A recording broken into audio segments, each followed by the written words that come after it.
BBC Coventry and Warwickshire. When you embarrass yourself in front of yourself and no one's watching, it's a special kind of embarrassment. You see, what happened was I got in here nice and early and I sat in the studio and I'm getting set up and I'm getting settled in.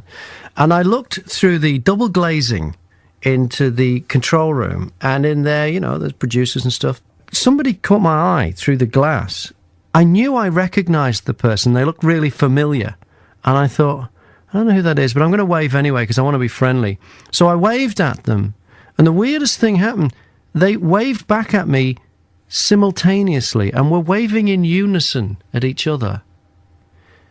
And it was then that I realised I was waving at my own reflection. David Cameron has warned against any move to get rid of Britain's nuclear deterrent. David Webb is the chair of the Campaign for Nuclear Disarmament. Good evening, David. Good evening. Do you really think that if Britain disarmed, that would be a safe thing for us to do? Yes, I do. I think we would no longer be a threat to anybody. If people will see our nuclear weapons at sea 24 hours a day as being a threat. CND has made no difference whatsoever since it was formed in the 50s with the what was it, in that Easter with the Aldermaston March. You haven't actually made any difference at all. The world powers have just gone and done what they've wanted anyway. Well, I think you'll find that's not actually the case. I think you'll find that the reason why Mr. Gorbachev and President Reagan got on so well with their discussions in Reykjavik was that Mr. Gorbachev said, in fact, that he saw that there was a lot of opposition to nuclear weapons in the West. So he saw that actually the Western states were perhaps didn't have all of their populations with them. So I think the fact that we protest, the fact that we demonstrate, the fact that we show that there are alternative ways forward is extremely important. The problem is CND did, particularly in the 80s, have an image problem. You're accused of having a lot of communists in your ranks. Well, that's always the case when you oppose the government. I guess probably the same thing will happen again. But Kate Hudson, who is, at the moment, she's your... General Secretary? She was a member of the Communist Party, wasn't she? She was, yes. Thanks for your time this evening. It was good to talk to you. OK, thank you. When you hear the air attack warning, you and your family must take cover. Good morning, Sue in Good morning, Musgrave. Graham. I keep looking for my links to Coventry, and there are a lot of them. They're spooky. I know a lot of them I have kind of crowbarred in. But my one this morning is the fact that I was born in the same hospital as John Lennon. Yeah. When I was born in that hospital in 1964, John Lennon was on tour with the Beatles in Australia. I ended up living in Australia and working at a radio station in a town called Parkes. Parkes is twinned with Coventry. It's named after Henry Parkes, who's from Canley, who is one of the founding fathers of Australia. So that links me to him. Not only that, John Lennon met Yoko Ono, and their first public event was in 1968. 1968 is also the year that my wife was born, and 1968's first public event for John Lennon and Yoko Ono was in Coventry, when they planted some acorns at Coventry Cathedral. And what I'm saying is, to complete the circle, what I'd like to do is that's over 40 years ago. There must be an oak tree there now. I'd love to have my photo with the tree and complete the circle. Can you tell me which tree near Coventry Cathedral is the one that John and Yoko planted? Well, according to the information that I've got, Graham, I think you're going to be very, very disappointed. I think the oak, somebody pinched them. What? Some Beatles fan or something souvenir the acorn, dug them up. Isn't that typical? Yeah. They dug them up. Surely they would have something like, because it was part of their peace movement. Apparently there was some controversy over a circular sculpture seat that they put down there as well. There's a sculpture? There was a circular where's that seat. Gone? I don't know. Has that been nicked as well? Yoko came back to Coventry. When?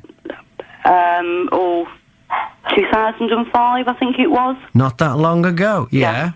And she's looking for somewhere to sit down. Where's my seat? I think this seat was put there when they planted the... Oh, this was put in 2005. Oh, no. When did the seat go in? I don't know. When they planted the oaks, I think. 1968. Yeah, so there's a seat as well we need to find, as well as a tree. Yeah, it was around a circular seat. Right, and it's... okay. I actually did see the seat. You've seen the seat? I was born and brought up in Coventry. Yeah, and the seat is near one of the cathedrals. I'm guessing it would be the old cathedral. Yeah, well, apparently it was a circular seat, and these oaks were planted in the middle because there was a hole in the middle of this circular seat. Ah, right, which would form a seat around the tree where you could sit and have your photograph taken. Yes. Yes. But well, it's doubtful that the seat's gone as well, isn't it? Because I know at one stage there was some controversy because John and Yoko weren't married, and so they weren't allowed to do it on consecrated ground. I know, and they had to do it in a different part of the cathedral that wasn't consecrated. I know there's a bit more to the story, but I need to find the seat. No, the seat was apparently removed. Oh, who by? I don't know. Right, but it wasn't nicked. You're pretty sure the acorns were nicked? Yeah, and looks like the seat was removed.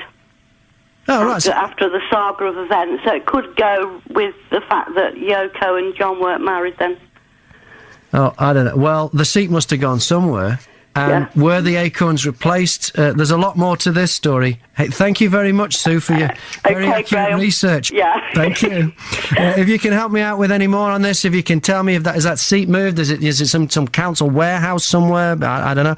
0845 900 5200. We're not talking about that long ago. 1968. There must be people around who were around at the time.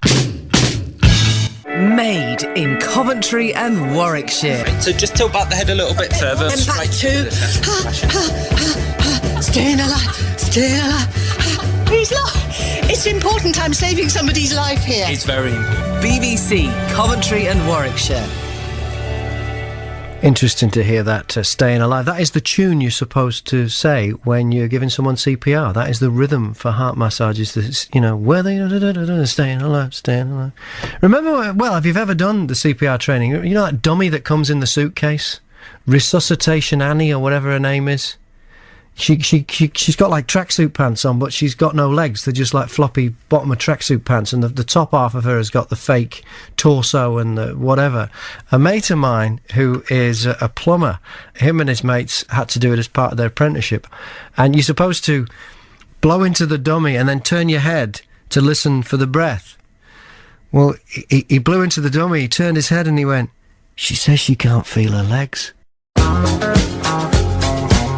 To try and get to the truth of this Lennon, the acorns, the tree, the bench, the whole thing, let's talk to a man who might know. Pete Chambers is a music historian and journalist in Coventry. Good morning, Pete. Good morning, Graham. You all right? I'm very good, mate. What's Some the of the truth? things you say are true. I've just listened to. Yeah. John and Yoko, the first thing they did together, the first happening, was Acorns for Peace. That was the 15th of June, as you say, 1968, when they arrived at Coventry Cathedral for the National Sculpture exhibition. They came along, and of course there was a lot of problems going on. That people said they brought the bench with them. People say that wasn't a piece of sculpture; it was just a bench. Oh, John and Yoko brought the bench with them. Okay, that's where they brought the bench. The idea was that they had the bench in two halves. In fact, I've got a lot of some fantastic photos of John and Yoko actually planting the acorns for peace in the grounds of the cathedral with the bench there. And in fact, when they did one of their albums, Live Peace from Toronto, they gave a calendar away, and there's a fantastic picture there, quite a famous one, of John and Yoko in the grounds of Coventry Cathedral planting the acorns for peace. And you can see the two halves of the bench which fit together. The idea was the acorns went in between in the circle, and you sat there and contemplated the growing of these two acorns. One was angled towards the west for John and one towards the east for Yoko, and that was the idea of that. It didn't go down too well. Canon Verney, it suggested, didn't like the idea that these two famous icons were living in sin. They just left their respective partners or spouses, and it all sort of took off, and it wasn't a pleasant experience for anybody on that particular day, that 15th of June. Oh, right. So, okay. So it didn't start well. Right. It didn't start well at all, and it wasn't, there is actually, in the film John and Yoko, they actually reproduced the whole thing. They did it again, and you can actually see in the film, and they're walking up the steps, and somebody says, "Where's your wife, John?" Right. It's all, and Yoko goes in and has a go at Canon Verney, saying, "What is art?" This massive question as she's screaming and shouting. And apparently this all actually happened. So it was an awful affair, really. And it's right what they say. The acorns were put there. That's right, just so, a little bit so of, they planted the acorns. Were the acorns that John and Yoko planted, were they stolen? Well, first of all, they planted them in, the original idea was going to be in Unity Garden, which is, by the Unity Chapel, the round chapel there. Yeah. And after, for some inane reason, after a couple of days, they were taken by the people at the cathedral, and they decided they were going to move this whole thing. Bearing in mind what I've just said, the whole thing was almost like a ceremony and planted for the right directions and everything. Yeah. They just took them up, put them across the other way into the cathedral garden, across the little St. Michael's Walk there. And is that They were because just that isn't planted in there. consecrated ground, is it? Is that the reason there? Well, I don't know why. Nobody really knows why. They just wanted them there, but I don't think Canon Verney was keen. I'm sorry to keep going on about Canon Verney, but this is what was said at the time. Yeah. He said it was nothing to do with them living in sin and all that, by the way, I will say that. Okay, right. And it was moved over the other side, and after a few days, they were stolen. I always say, imagine if eBay or other auction sites were around in those days. You can imagine there'd be thousands of these acorns. These are the original ones for sale. Right, so but anyway, those... Were acorns, you say, were acorns... Now, one of the stories is that acorns were replaced and put under 24 hours armed guard, but that's not true. That's not true, no. The acorns were stolen.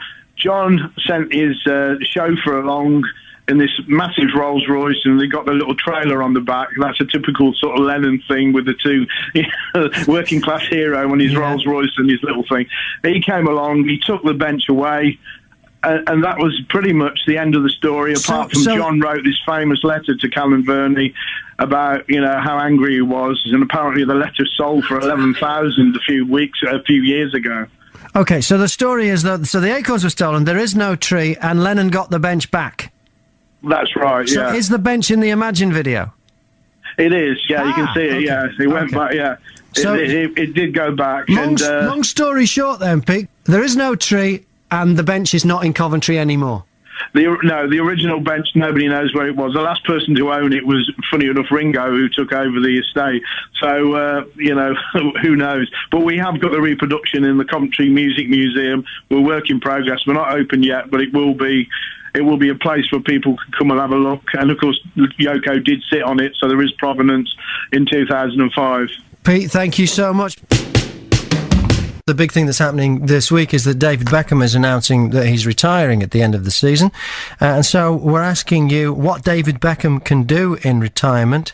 Hi to Ted in Benley, who says David Beckham could be a Wild West star. See, I don't know. John Wayne was probably the most famous Western star, and he'd be there with I oughta hit you, Pilgrim. David Beckham would walk into the saloon and go, Pepsi. It's not the same, is it?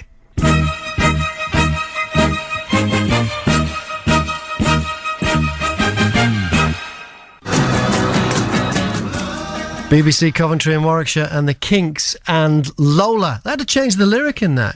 That bit that says, tasted just like cherry cola. It was originally Coca-Cola. But they had to change it because you can't say Coca-Cola on the BBC. Oops. Something spooky cosmic now. Last week was my first ever time on BBC Coventry and Warwickshire. Exactly 20 years after I first went on the radio. Now, in 1993, my first radio job was the afternoon presenter, 2 in the afternoon till 7 at night, on Hits and Memories 2PK in Parks in the central west of New South Wales. Now, the spooky coincidence is Parks is twinned with Coventry. Henry Parks, the bloke who founded the town, or the town is named after. Henry Parks was from this area. Here's another spooky link for you. The mayor of Parks was here in Coventry for the Olympics and came to the Godiva Awakes event in Coventry. Now, live on the phone, from Parkes in New South Wales, Australia. Good morning, the Mayor of Parkes, Ken Keith. Good morning, how are you? Good morning, Graham. Terrific, and greetings from Australia. Fantastic. What's the weather like today? Actually, we've had a lovely, glorious autumn day here. 33 degrees. It was beautiful. Has it changed much since 93? Look, it has grown a bit, yeah. No, the shopping centre's grown, and the town has continued to prosper. Another probably 2,000 more in population than it had when you were here in 93. I don't suppose... Do you remember hearing me on the radio back then? Look, I can recall your dulcet tones.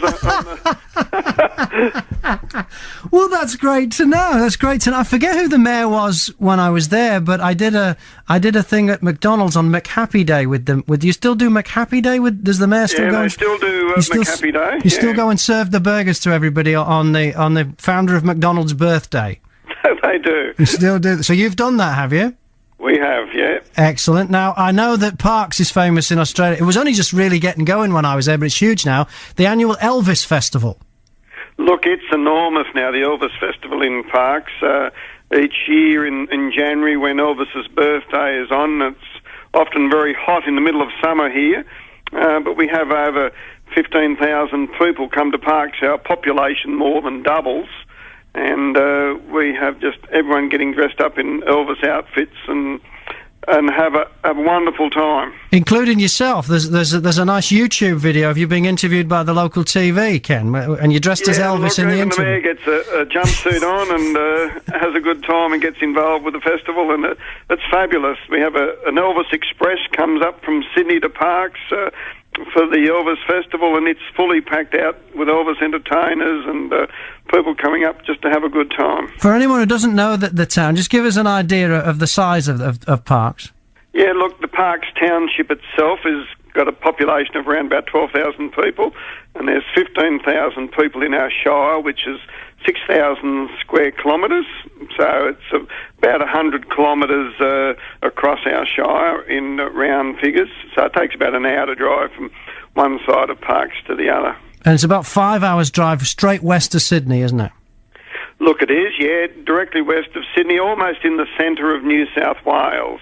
To give some people a little bit of an idea. So we're in the central area where the wheat growing and sheep growing are the predominant activities. Still got 9 pubs? I think there might be an extra one there now. I used to drink at the Commercial, because I'll tell you that, because in Parkes, like, finding out where somebody drinks says more about them than finding out where they work. So I tell you... Well, it's a wonder we didn't meet each other in the Commercial. Is that where you drink as well? My sporting teams that I used to play with in my youth. There's a guy I used to drink with in there. I bet he's still around. He was a rugby league referee. His name was John, but everybody called him Fred. John Francis, yeah. Yeah, that's him, Johnny Francis. Yeah, you know him, do you? He's one of my closest friends. I used to play touch football and cricket with John. Look at that. He's an upholsterer from memory. Yeah, no, look, he was. Yeah, no, very nice fella. All right, well, hey, I've been at a pub this evening in one of the Star Hotel in Parkes is just celebrating 100 years of business. That probably doesn't mean much in England, but out here it's quite a milestone. Well, I hope you say hi to John Francis for me, Ken. I will do that. All right. Now you've visited Coventry. What were your main impressions of Coventry, of Parkes' twin town? Yeah, look, Coventry's always impressed me. I've been there 3 times now, all up, and the last time was in last year for the Olympic Games and the Lady Godiva Awakes projects, and I had the pleasure of talking to Bob Brolly that day. Yeah, did you? Okay, well, you talked to all the stars then. Comparing, right, the Lady Godiva Awakes, and Bob was one of the team that came out to Parkes in 2001. And so it was nice to catch up with Bob again and talk about things. So, did Bob get his voice on 2PK when he was there? He did, and look, there's another cosmic connection with Parkes. Look at this; it just does not stop. And we also actually drove Bob to Orange at 3:00 in the morning to do a live cross to do his BBC show in the Midlands. Did you in Orange? That would be out of the studios at 2GZ, was it? That's right. No, it was actually out of the ABC studio. Oh, was it? Okay, of course, yeah. Yeah, okay. Hey, well, great to talk to you, Councillor Ken, and I'm glad Parkes is sticking along without me.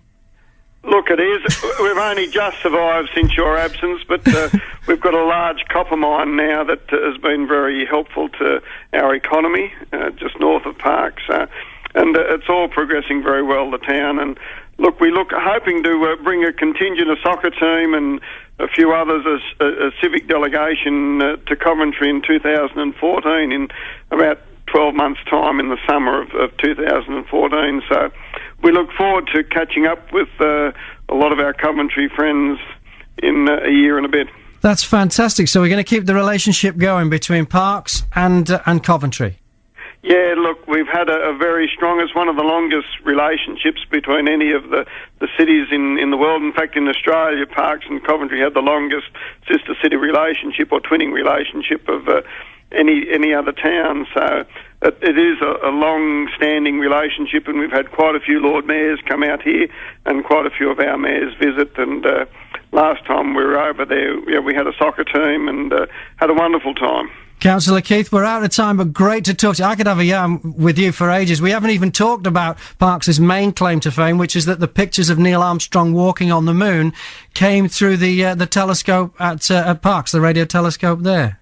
Yes, our world-famous dish is just an icon as a tourism attractor and still a world-class astronomical instrument, making discoveries all the time. And it's still in a sheep paddock. And it's still in the sheep paddock. Yeah, all right. Hey, Councillor Ken Keith, the Mayor of Coventry's twin town, Parkes, thanks for your time this morning, or this evening, your time in Parkes, New South Wales, Australia. A pleasure, Graham, anytime.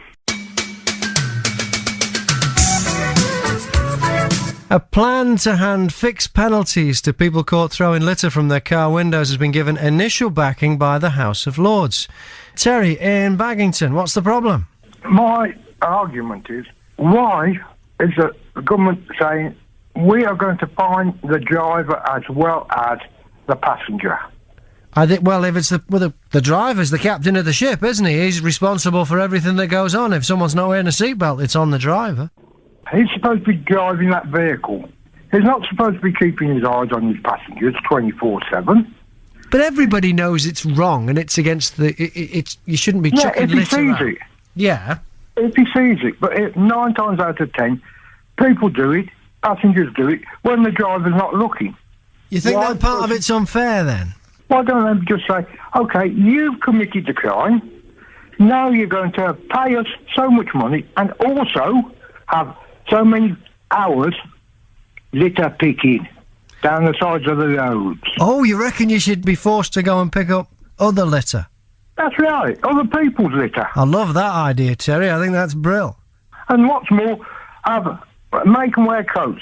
I'm a litter dropper. make them wear coats. Why not go the whole hog and make them dress as wombles and pick up litter with giant tidy bags? Why not go? Why stop at the coat there, Terry? Why not make them dress as actual wombles and actually have to sing the theme to the wombles while they're doing it? That's going a step too far.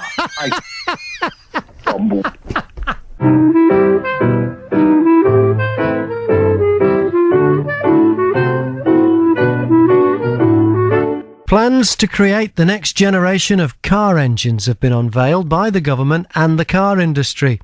The investment's been announced by the Business Secretary, Vince Cable, who's also the co-chair of the Automotive Council. I spoke to Dr. Cable and asked him why the government's getting involved in the car industry when the market will decide what it wants. We're not second-guessing the market at all. The car industry is a great success story. You may remember it was a complete mess 25 years ago. It's now booming. Companies like Jaguar Land Rover, BMW, Nissan, investing very heavily in Britain without any subsidy from the government. And ultimately the goal is to find a different propulsion system other than petrol and diesel, really, then? Well, petrol and diesel are becoming more efficient. We want to help that process along, but there are other kinds of technologies, variations of hybrid and electric vehicles that will probably become the norm in a decade's time, and we want to make sure that Britain remains at the head of the field when it comes to developing new engines. If we get to a point where we're using less fossil fuels, there'll be less money for the government to make at the pump, because most of what we're paying now is tax. Where will that money come from? Well, that's Clearly, we would have to raise the revenue in other ways, but it's a good problem to have. Oh, you'll get it off us somehow. I'm sure we will. All right.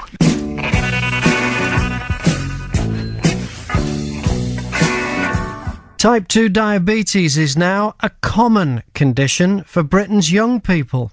That's according to a survey by Cardiff University.